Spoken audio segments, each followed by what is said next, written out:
Tercer domingo de Cuaresma, escuchemos el Evangelio de San Juan en el capítulo 2, versículos del 13 al 25.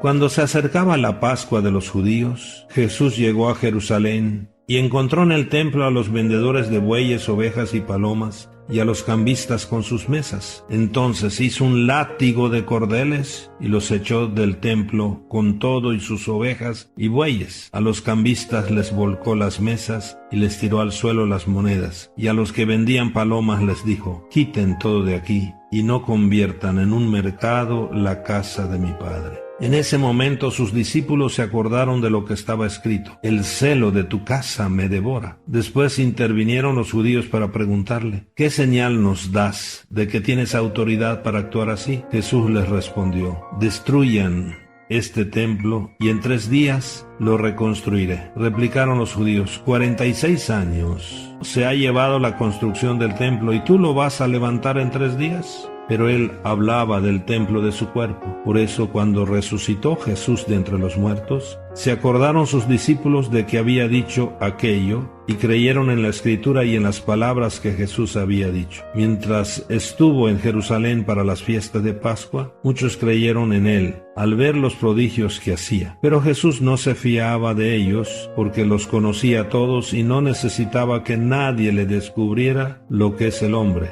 porque él sabía lo que hay en el hombre. Palabra del Señor. Mis queridos hermanos, Jesús da un nuevo sentido al viejo y suntuoso templo de Jerusalén. Los que adoran al Padre en espíritu y en verdad ya no necesitan templos suntuosos para hacerlo. El templo es importante, pero ha pasado a un segundo plano. Tiene un significado funcional, lugar de encuentro, de reunión, asamblea. El punto privilegiado del encuentro con Dios no es ya un lugar, por muy majestuoso y cuidado que sea. A Dios se le encuentra entre piedras vivas, entre hombres y mujeres que se reúnen alrededor de Jesús, muerto y resucitado. Por esto Jesús nos invita a cuidar nuestros templos materiales, pero sobre todo a ser nosotros mismos templos de Dios. El corazón del hombre es el lugar del verdadero encuentro con Dios. Y por esto nuestro corazón es templo de la presencia de Dios. Mis hermanos, construyamos entonces nuestra interioridad.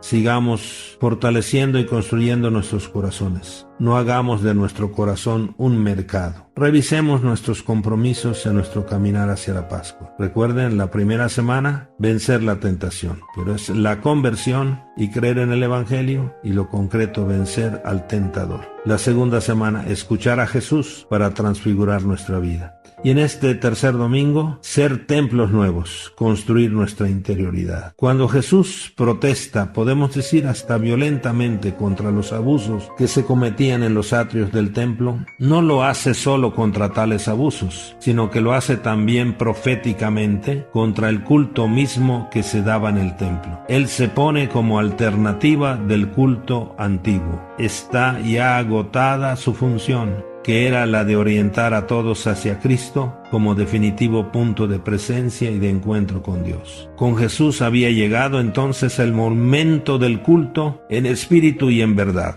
del que hablará más tarde en el diálogo con la samaritana en el capítulo 4, versículo 23. El pasaje del Evangelio termina con una nota muy fuerte. Muchos creyeron en Jesús al ver las señales que realizaba. Pero Jesús no se fiaba de ellos porque conocía lo que hay en el hombre, sin necesidad de que nadie se lo dijera. Es la ilusión de una fe que puede ser también la nuestra, que se queda en la fachada del templo, es decir, en una práctica exterior, pero nuestro corazón está lejos de Dios y de nuestros hermanos. Jesús sabe lo que hay en nuestros corazones. Que nuestro corazón nunca más, ya nunca más, sea un mercado de odios, de rencores, de violencia, de indiferencia, de egoísmos, sino que nuestros corazones sean templo del amor a Dios y al hermano. Sí, mis queridos hermanos, Cristo tuvo que hacer prodigios para que muchos creyeran en Él, como leemos al final del Evangelio de hoy. ¿Tenemos que hacer prodigios? Nos toca a nosotros, mis queridos hermanos, hacer el prodigio del testimonio. La gente quiere ver si nosotros, los cristianos, vivimos el Evangelio. y que les proclamemos que vale la pena seguir a Jesús, vale la pena vivir el Evangelio. Claro que nosotros no podemos hacer el prodigio de multiplicar panes, pero sí podemos hacer el prodigio de repartir o de compartir los panes que tenemos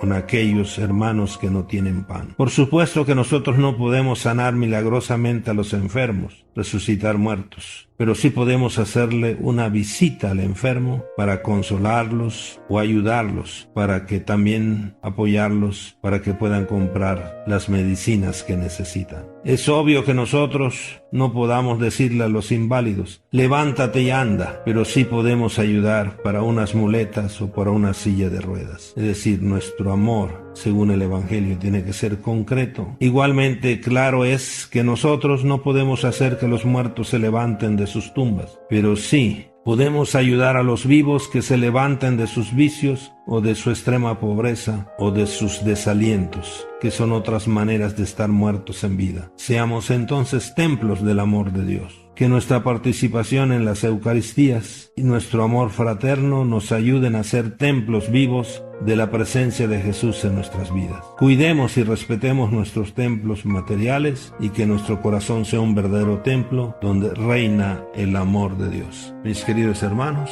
para ser templos vivos, escuchemos a Jesús, que hoy nos invita a trabajar nuestra interioridad de ser casa del Padre. Jesús primero se nos presenta él mismo como el nuevo templo en el que la humanidad y Dios se han encontrado con plenitud y para siempre. Destruyen este templo, yo lo levantaré, lo reconstruiré en 3 días. Segundo, Jesús nos invita a hacer de nuestros templos materiales una verdadera casa del Padre y no un mercado, por eso el celo de tu casa me devora. Tercero, Jesús nos quiere como templos vivos del amor del Padre. Es nuestro corazón el lugar de encuentro íntimo con Dios que nos hace vivir como hermanos. Para ser templos vivos necesitamos romper con nuestros ídolos y abrazar la cruz de Cristo. Feliz domingo, feliz convivencia familiar. Bendiciones.